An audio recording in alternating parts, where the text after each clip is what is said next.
This video will be talking about the IEC 61850 engineering process and how it relates to our tools here at Triangle Microworks.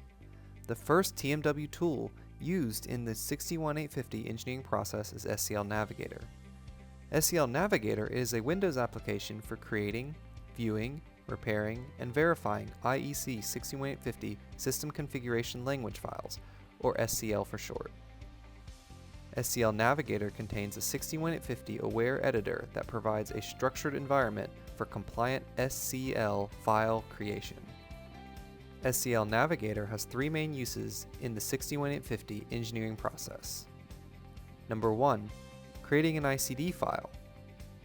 Number 2. Navigating the SCL file quickly and easily. And number 3. Finding and fixing SCL file problems. During the conceptual phase, when the design is being fleshed out and the system configuration tool has been used to create an SCD file, DTM can use this SCD file to simulate all of the IEDs in the substation. Test Suite Pro can use this SCD file to monitor and troubleshoot the behavior of the new substation design simulated in DTM. At factory acceptance testing, some of the simulated IEDs in DTM are replaced by actual IEDs in the lab.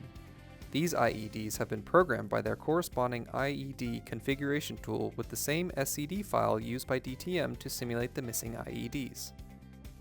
The same Test Suite Pro tools and displays used in the conceptual phase are used to validate the behavior of the newly added IEDs. During commissioning or ongoing maintenance in the substation, simulation from DTM is no longer necessary. The same Test Suite Pro tools and displays used in the conceptual and factory acceptance phases are used to validate the behavior of the substation. For more information on this or any other questions about 61850, please contact us using the information in the description below.